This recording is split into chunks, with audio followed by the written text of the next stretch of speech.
Madame, Monsieur, bonsoir. Bienvenue dans ce journal à la une de l'actualité. Ce soir, la Côte d'Ivoire sera honorée le 20 juin à l'ONU pour le retour réussi des réfugiés en terre ivoirienne.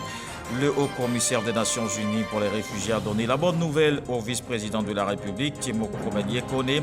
Pour les Nations Unies, c'est un signe du progrès fait par le pays sur le chemin de la paix et de la réconciliation nationale. Bientôt un centre de formation au métier des énergies renouvelables. Le projet est évalué à 6,5 milliards de francs CFA. Ce sont des techniciens et des ingénieurs qui seront bien formés dans ce domaine grâce à la collaboration avec l'Espagne. Le Premier ministre a procédé au lancement des travaux de construction dans la commune de Yopougon. Les dégâts ont commencé avec ces fortes pluies à Abidjan. Déjà 8 victimes, dont 6 décès et 2 blessés. En cette période de montée des eaux, la question du déguerpissement des zones à risque est la principale solution du gouvernement. Mais comment accélérer le processus et que faire concrètement? On en parle dans le dossier VDC à suivre dans ce journal. Et on parlera également de l'Ukraine, plus que jamais proche d'intégrer l'Union européenne. La Commission européenne a recommandé aux États membres d'accorder le statut de candidat. Paris, Berlin et Rome se sont prononcés déjà pour l'octroi immédiat de ce statut. On démarre ce tour de l'actualité par le palais présidentiel. Après le mois de juin, aucun Ivoirien hors du pays ne sera considéré comme un réfugié. C'est la bonne nouvelle qui était au centre des discussions entre le vice-président de la République et le haut-commissaire des Nations Unies pour les réfugiés. On fait le point avec Viviane Aimé.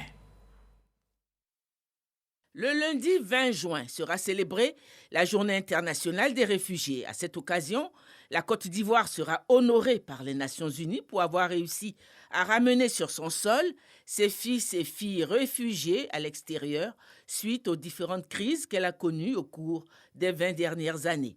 Le haut-commissaire des Nations Unies pour les réfugiés, Filippo Grandi, est arrivé jeudi à Abidjan pour cette célébration. Il s'est entretenu ce vendredi avec le vice-président de la République, Koné Tiemoko-Mélié, au palais présidentiel. Le haut-commissaire des Nations Unies pour les réfugiés a fait une importante annonce qui marque la reconnaissance par la communauté internationale des efforts de réconciliation nationale menés par le gouvernement ivoirien. Le statut de réfugié ne sera plus attribué ni reconnu à une personne de nationalité ivoirienne se trouvant hors des frontières de son pays. Dans quelques jours, le 30 juin, c'est la date à laquelle le gouvernement de la Côte d'Ivoire, les gouvernements des pays qui ont hébergé les réfugiés ivoiriens pendant très longtemps et le HCR se sont mis d'accord pour déclarer ce qu'on appelle en jargon technique la clause de cessation des réfugiés ivoiriens. C'est une date historique, je pense surtout pour la Côte d'Ivoire, parce que c'est un signe, j'allais dire un symbole, mais en fait c'est un signe concret du progrès que le pays a fait pour sortir du conflit, de l'instabilité et pour marcher vers la paix, la prospérité, la réconciliation. Donc pour nous, au HCR, c'est aussi une occasion de féliciter la Côte d'Ivoire de ce grand succès qu'on va célébrer lundi. Et on va le faire le jour où on observe la Journée mondiale des réfugiés, c'est symbolique, dans un monde où il y a 100 millions de personnes qui sont réfugiées et déplacées, et ce nombre augmente chaque année, et avec l'Ukraine et toutes les crises que vous connaissez, ça a augmenté encore plus cette année. On va célébrer, on va parler de quelque chose qui est le contraire de la crise, la solution d'une crise. Et c'est la Côte d'Ivoire qui va être la protagoniste de tout cela. J'en félicite beaucoup le président de la République, j'espère pouvoir le faire personnellement lundi, et le peuple ivoirien, parce que c'est son succès, c'est son futur, c'est son bien-être qu'on célèbre aussi. Et j'espère, pour conclure, que cela puisse être d'exemple à d'autres pays, à d'autres gouvernements. C'est la démonstration que dans un monde tellement difficile, tellement troublé, tellement instable, s'il y a volonté politique, s'il y a travail concret de tout le monde conjointement dans le pays, dans la région, si on marche dans une direction positive tous ensemble, on peut résoudre ces crises qui nous affectent, qui nous impactent, qui impactent des millions de personnes.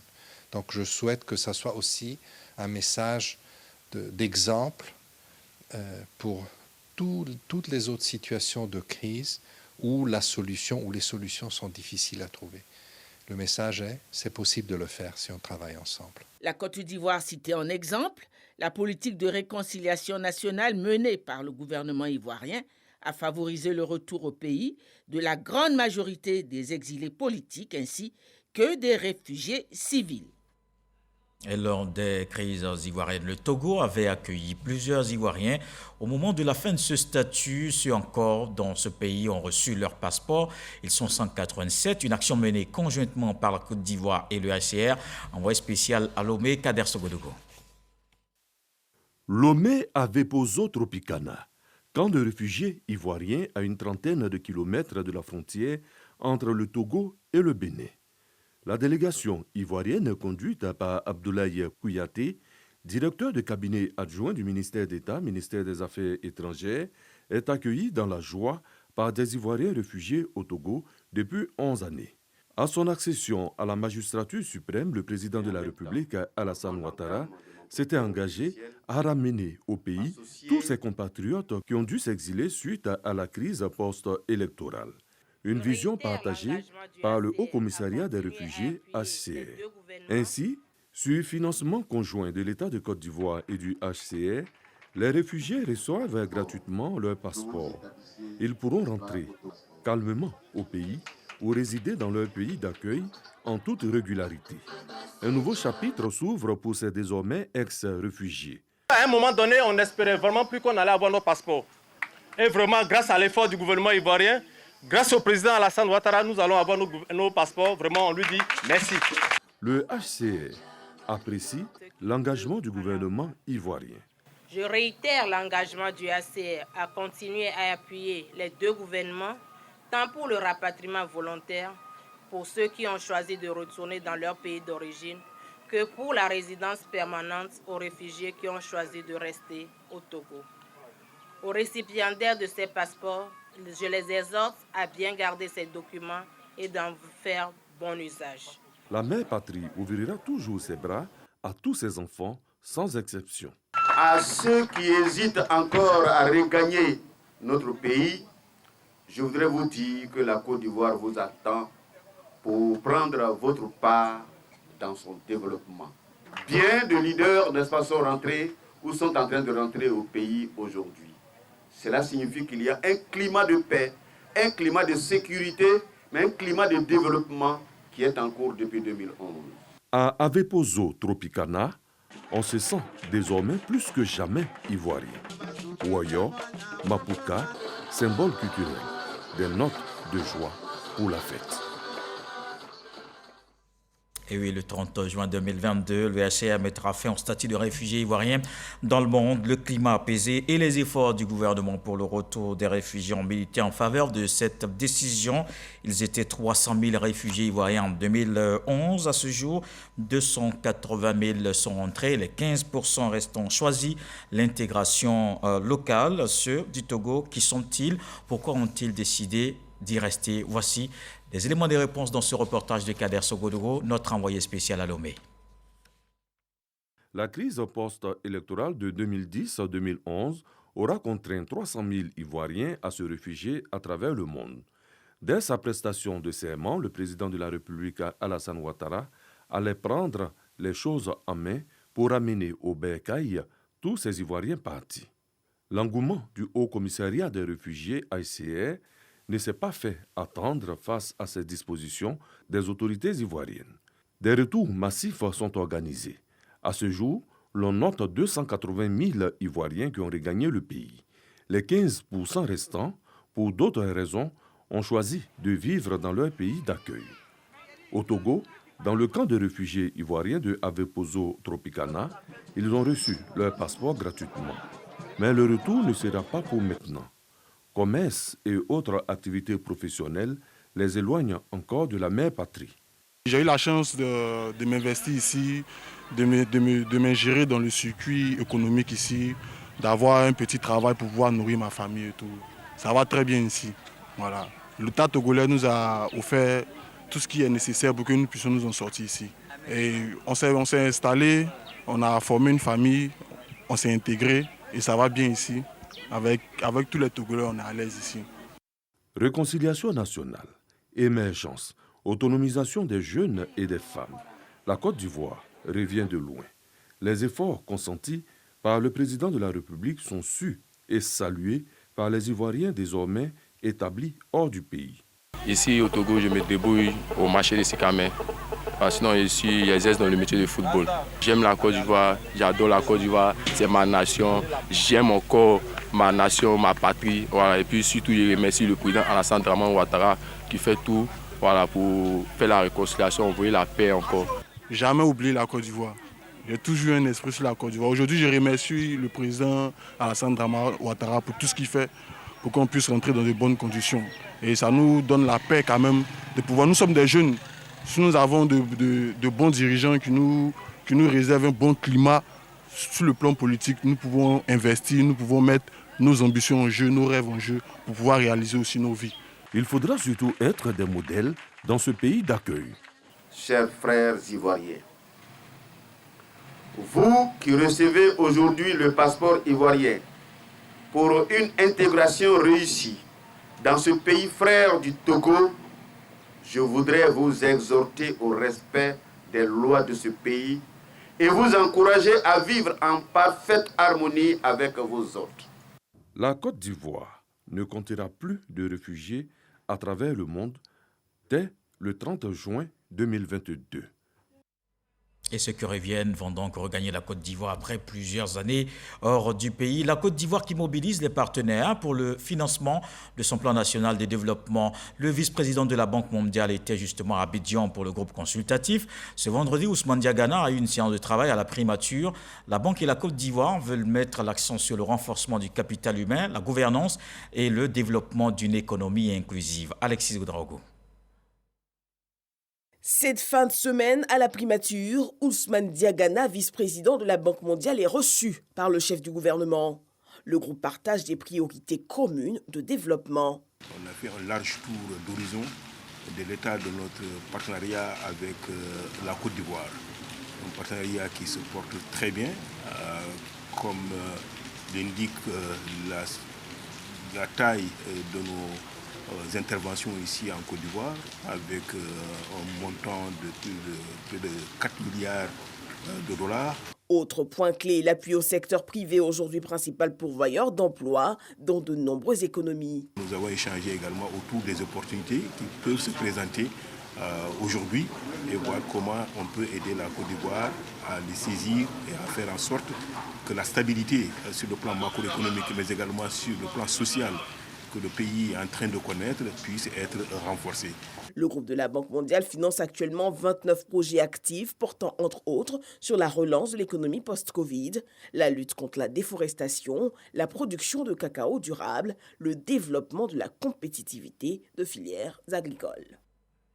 Et après cette audience, le Premier ministre s'est rendu à Yopougon. Patrick Kachi a procédé au lancement des travaux de construction d'un centre de formation au métier des énergies. Soutenu par le Royaume d'Espagne, le projet d'une enveloppe de 6,5 milliards de francs CFA se veut une réponse aux besoins en ressources humaines locales de qualité en matière d'énergie renouvelable. On retrouve Alexis Ouedraogo. À l'agenda du Premier ministre ce vendredi, une escale au lycée technique de Yopougon. Patrick Kachi vient lancer les travaux de construction d'un centre de formation au métier des énergies renouvelables. L'Espagne, pays leader de ce secteur, se tient aux côtés de la Côte d'Ivoire. La construction et l'équipement d'un centre de formation professionnelle en énergie renouvelable au sein du lycée technique de Yopougon bénéficie d'un prêt de financement de 8 500 000 € obtenu à travers le Royaume d'Espagne et qui a été confié à l'entreprise espagnole Cercove Bauen. La construction du centre se veut réponse aux besoins en ressources humaines locales compétentes en matière d'énergie renouvelable. Pour le gouvernement, l'un des objectifs dans ce domaine est de mettre à la disposition du secteur productif un capital humain compétent devant contribuer à l'amélioration de sa productivité, mais aussi capable d'assurer la vitalité socio-économique et culturelle de notre pays.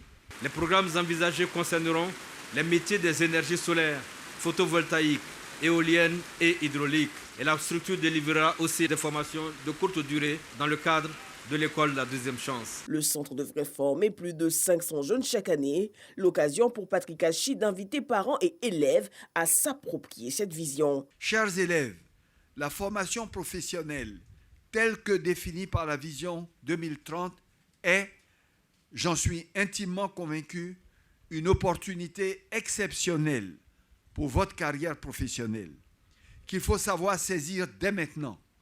Elle vous apprend un métier, vous donne des compétences clés dont notre économie aura besoin demain et après-demain, vous assurant ainsi emploi et vie décente.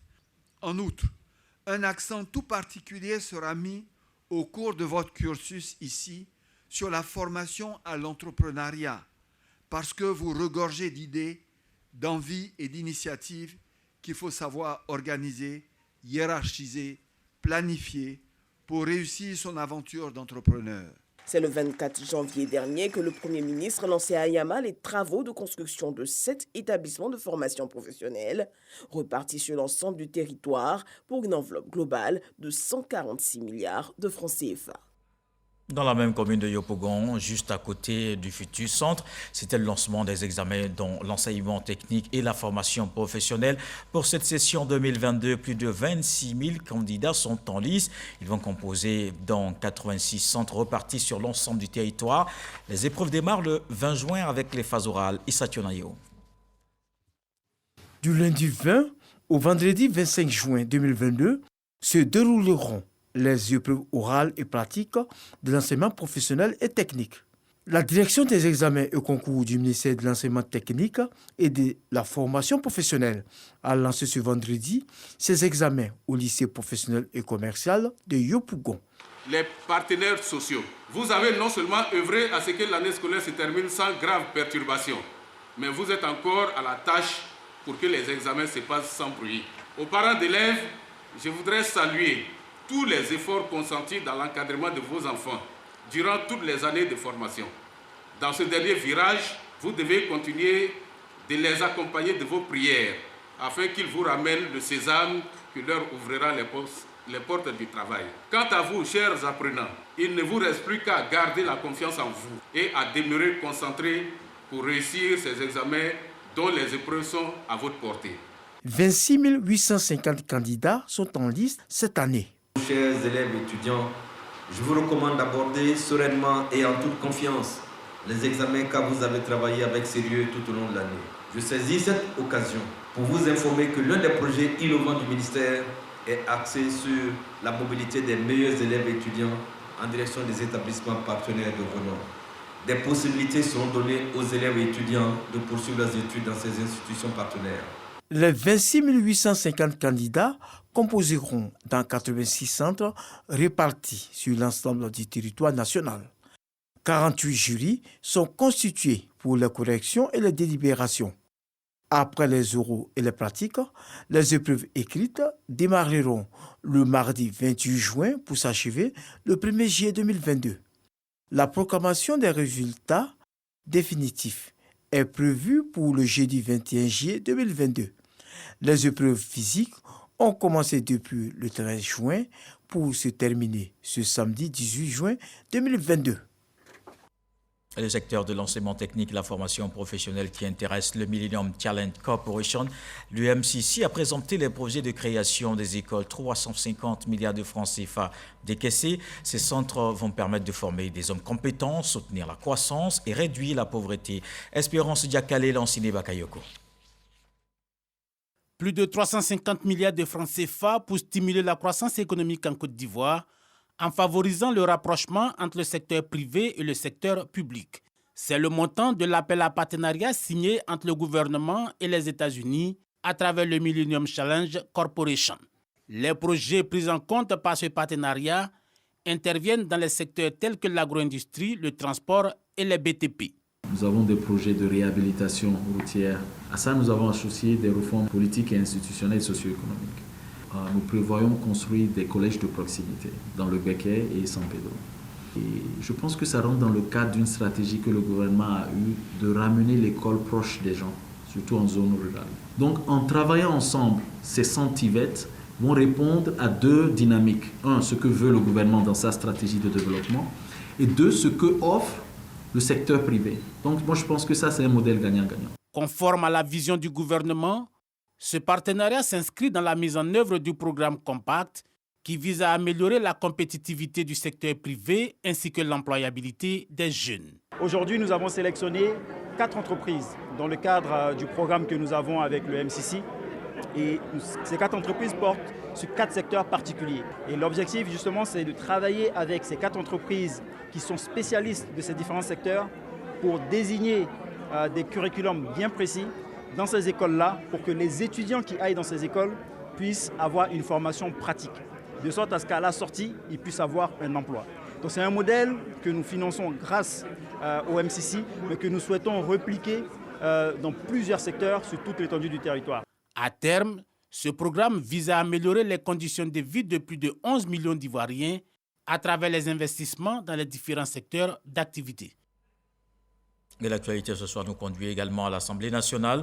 Le président de la Chambre basse du Parlement poursuit ses visites dans les institutions de la République. Adama Bictogo s'est rendu au Conseil constitutionnel. Il a échangé avec le président Mamadou Koné. Les deux personnalités veulent renforcer leur collaboration. C'est ce que nous apprend Moussa Konaté. Le recueil des décisions et avis du Conseil constitutionnel remis au président de l'Assemblée nationale par le président du Conseil constitutionnel. Cet acte marque ainsi la redynamisation de la collaboration entre les deux institutions de la République. Adama Bictogo et Mamadou Koné s'engagent pour une meilleure coopération entre l'hémicycle et la structure juridictionnelle. Lorsqu'il s'agit des lois organiques, nous consultons le Conseil constitutionnel à l'effet donc de nous assurer donc, de l'applicabilité donc, de la loi. Et donc nous avons échangé pour nous accorder sur la nécessité de mettre en place une passerelle pour avoir souvent des avis consultatifs sur certaines de nos lois. Nous voulons donc avoir des institutions qui constituent un grand ensemble, socle donc de la force aussi de l'État, mais surtout d'avoir une complémentarité intelligente avec les différentes institutions. Et c'est le cas ici avec le Conseil constitutionnel. Le Conseil constitutionnel a pour rôle le contrôle du fonctionnement des pouvoirs publics. Il est le juge suprême des élections en Côte d'Ivoire. Et voyons maintenant du côté de la Chambre haute du Parlement. Les sénateurs étaient réunis pour une séance de travail à Yamoussoukro, dans la capitale politique, à un seul point à l'ordre du jour, le calendrier de travail. La période prend en compte les débats d'orientation budgétaire. C'est du 17 juin au 30 septembre 2022. Et ici à Abidjan, le Conseil économique, social, environnemental et culturel a reçu le président du comité d'organisation de la COP 15. Abou Bamba a exposé face aux conseillers sur les enjeux de la préservation de l'environnement. On l'entendra dans ce reportage de Sidonie Davila. Il a insisté sur les défis à relever. L'environnement est un sujet essentiel pour le développement du pays. Pour permettre à la Côte d'Ivoire de relever les défis qui se présentent à elle, 2 éléments sont nécessaires. Procéder à certains aménagements au niveau institutionnel, ce qui gère effectivement les problèmes environnementaux dans ce pays, de faire de telle sorte que la gestion environnementale soit moins fragmentée et beaucoup plus intégrée, favoriser l'investissement massif dans le domaine de l'économie verte, dans le domaine de l'exploitation durable des ressources naturelles. L'environnement en Côte d'Ivoire, défis et opportunités, est le thème abordé par l'expert du jour. Abou Bamba, invité de la tribune Les Grandes Rencontres du SESEC, n'est autre que le président du comité d'organisation de la COP 15 qui s'est tenu à Abidjan il y a près de mois. Selon l'expert, le pays doit saisir les opportunités qui s'offrent à la Côte d'Ivoire pour relever les défis environnementaux. La base de développement économique de notre pays, c'est le capital naturel. Donc le message qu'on aimerait que les Ivoiriens retiennent, c'est qu'il existe ici en Côte d'Ivoire l'ensemble des ressources naturelles nécessaires pour accélérer le développement et faire de telle sorte que nous augmentions la richesse et que nous la redistribuions davantage entre nos compatriotes. aux 4 coins du pays. L'environnement, sujet d'intérêt, reste un volet du champ d'action des conseillers économiques. La Côte d'Ivoire, sous la très haute gouvernance du président de la République, a fait de la préservation de l'environnement, de la transition verte et énergétique, de l'avènement d'une agriculture répondant aux normes du développement durable des priorités absolues. Aujourd'hui, plus que jamais, la protection de l'environnement et le développement durable vert est à comprendre comme relevant de la responsabilité sociale collective. Notre institution veut traiter cette question avec urgence. Le président Eugène Akawili accorde une place de choix à la tribune des grandes rencontres du SUSEC, une plateforme d'échange et de réflexion qui permet aux conseillers d'être mieux outillés pour préparer leurs avis à l'attention du gouvernement et des chambres parlementaires. Et abordons une autre question d'actualité. Vous l'aurez évidemment remarqué, la grande saison des pluies continue de faire des victimes. Les zones à risque d'Abidjan sont les plus touchées. La nuit du mercredi à jeudi a fait 8 victimes, dont 6 décès et 2 blessés. En cette période de montée des eaux, la question du déguerpissement des sites vulnérables se pose avec urgence. Le gouvernement a dit sa préoccupation face à la situation et pris des mesures pour freiner les dégâts. Mais comment accélérer le processus et surtout que faire concrètement pour éviter les morts? On en parle dans le dossier Vidici de ce soir avec Grace Kando.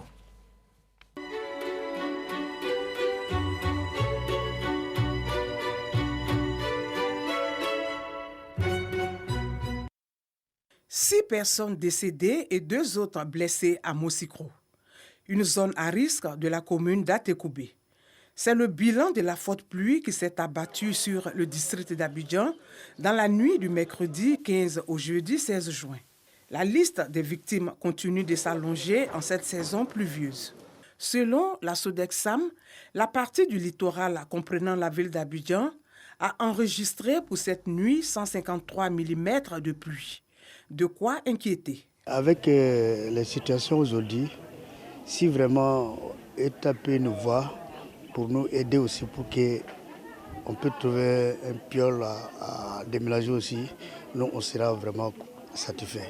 Il y a eu beaucoup de familles qui sont parties, vraiment, ça nous fait pleurer nous tous ici. Actuellement, nous sommes sur un choc très grand. On va prendre une décision sur le champ. C'est pour que nous, les habitants d'ici, on puisse se concerter. Pour éviter de tels drames à l'avenir, les autorités communales s'investissent dans la sensibilisation avec à la clé le déguerpissement. Il y a 5 zones à risque qui sont à déguerpir, dont celle-ci. Nous avons parcouru toutes ces zones-là pour leur dire de quitter les lieux parce que les pluies cette année seront encore abondantes. Nous avons envoyé même nos agents, la police municipale, sur ces lieux-là, soi-disant, ils ne peuvent pas bouger tant qu'on ne leur donne pas un site de recasement. Les zones sont connues, sont ciblées. Nous avons marqué les maisons, nous avons informé les gens. Nous sommes en train de ceinturer la zone en question. Pour les prochains jours, on commence le déguerpissement effectif à les machines. Donc les machines sont stationnées, nous avons tout le dispositif technique et matériel pour pouvoir démarrer. La sécurité est prête, les opérateurs sont prêts. Le déguerpissement, une nécessité pour sauver des vies humaines. Selon l'Office national de la protection civile, depuis le début de la grande saison des pluies jusqu'à ce jour, l'on enregistre 15 morts, dont 8 enfants. Pour les populations, les autorités doivent agir au plus vite. S'il le faut prendre des mesures drastiques.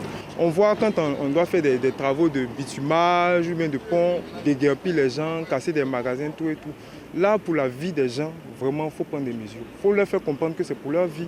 Quand on sent qu'on est en danger, il faut vraiment fuir le danger. Les autorités doivent fermer les yeux parce que c'est la vie des personnes qui sont en jeu, même des enfants aussi, parce que les enfants sont beaucoup concernés. Et puis prendre des dispositions vraiment rigoureuses pour qu'ils puissent quitter les lieux.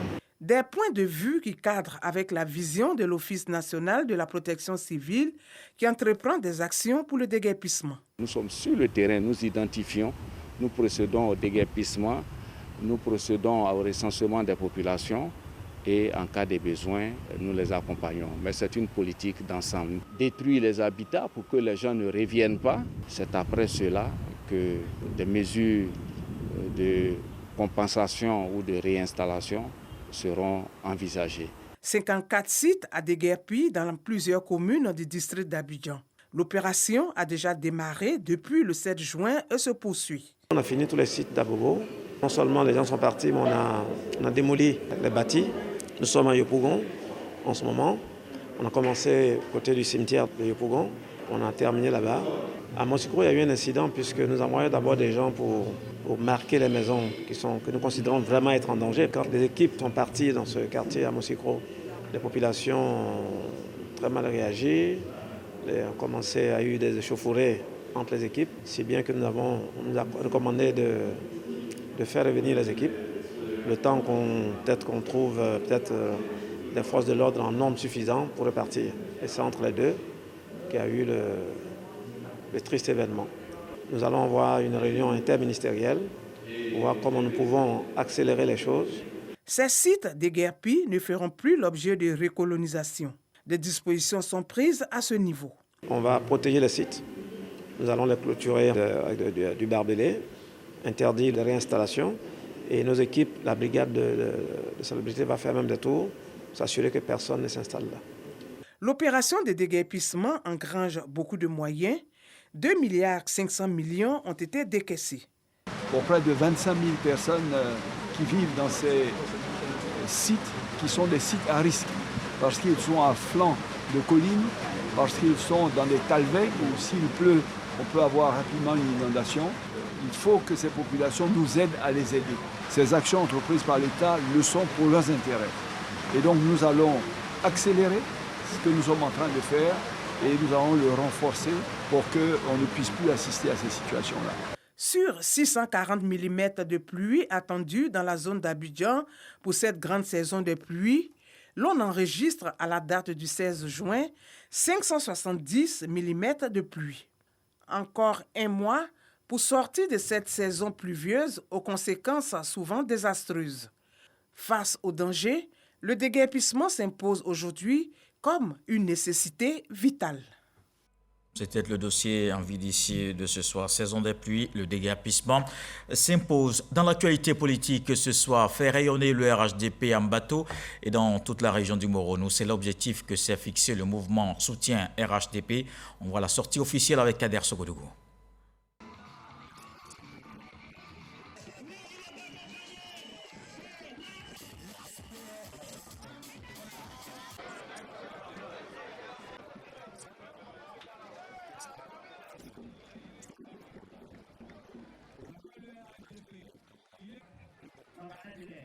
Ce mouvement a pour objectif d'aller partout, sensibiliser nos populations sur les idéaux de paix et développement du RHDP, afin que tous, nous puissions accompagner le président dans le déroulé de son programme, la Côte d'Ivoire solidaire.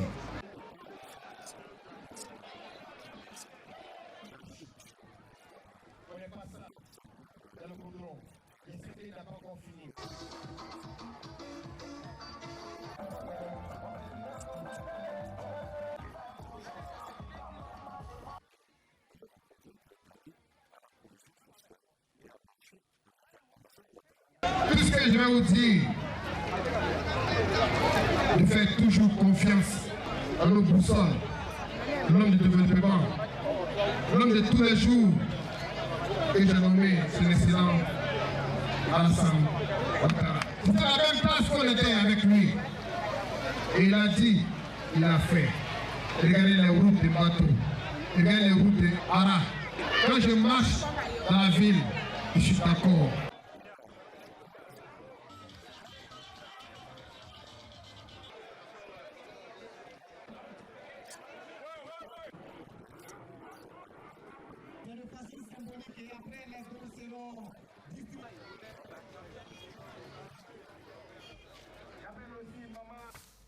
Et dans le reste de l'actualité, la Commission européenne a recommandé aux États membres d'accorder à l'Ukraine le statut de candidat à l'Union européenne. Le même avis a été rendu pour la Moldavie, alors que la candidature de la Géorgie doit encore être évaluée. Paris, Berlin et Rome se sont prononcés pour l'octroi immédiat à l'Ukraine de ce statut officiel de candidat. Le président français Emmanuel Macron, le chancelier allemand Olaf Scholz et le chef du gouvernement italien Mario Draghi était à Kiev pour une visite. Les dirigeants des 27 doivent encore donner leur feu vert.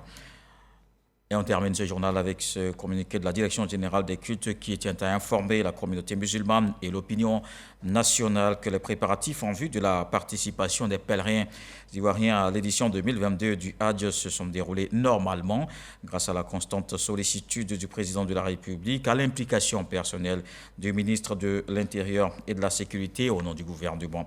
En conséquence, la Direction générale des cultes donne l'assurance que le premier vol charter journalier sur un total de 8 vols s'effectuera ce dimanche 19 juin 2022 à 1h15 du matin.